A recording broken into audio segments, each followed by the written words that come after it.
माननीय CP sir Brajesh Kumar Jha sir અને additional CP sir ચૈતન્ય મંડલિક sir દ્વારા રાજકોટ શહેર સહિત આખા સૌરાષ્ટ્રમાં જે ગેરકાયદેસર હથિયારોનું નેટવર્ક ચલાવતા આરોપીઓ છે એની ઝડપી કરવા માટે અને એના વિરુદ્ધ ગુના દાખલ કરવા માટે એની પાસેથી ગેરકાયદેસર હથિયાર કબજે કરવા માટે ક્રાઇમ બ્રાન્ચને સૂચના આપવામાં આવેલ હતી।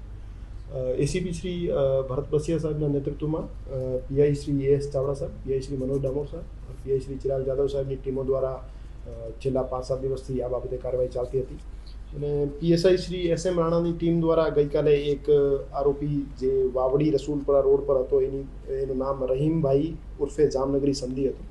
એની પાસેથી એક દેશી બનાવટની પિસ્તલ, એક તમંચો અને 6 જીવતા કાર્ટ્રીજ બરામદ કરવામાં આવેલ છે।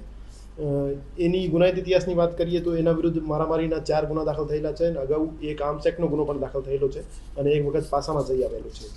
અને બીજું કેસ જે છે પીએસઆઈ વનરાજ ડોડિયાની ટીમ દ્વારા કરવામાં આવેલ છે। એમાં આરોપી વસીમભાઈ શાહબાઝ હબીબભાઈ કુરેશી પાસેથી એક દેશી બનાવટની પિસ્તોલ બરામદ કરવામાં આવેલ છે અને 2 જીવતા કાર્ટ્રીજ બરામદ કરવામાં આવેલ છે।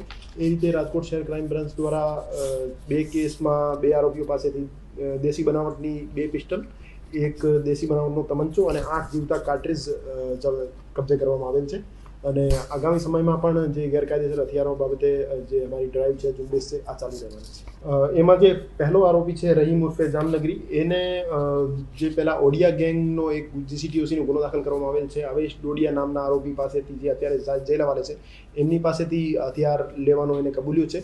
અને બીજો જે આરોપી છે વસીમ કુરેશી દ્વારા એક પરપ્રાંતીય વ્યક્તિનું નામ આપવામાં આવેલ છે।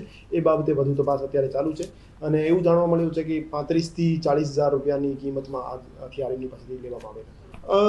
મોટાભાગના આરોપીઓ જે છે મારામારીમાં ઇન્વોલ્વ હોય છે એ સેલ્ફ પ્રોટેક્શન બાબતે પોતાના ઉપર કોઈ હુમલો ના કરી દે અથવા એમની જે અદાવત ચાલતી હોય એમાં એમની સેફટી રહે એના માટે હથિયાર રાખતા હોય છે। એને ફાયરિંગ કર્યાનો કોઈ બનાવ હજુ સુધી સામે નથી આવ્યો।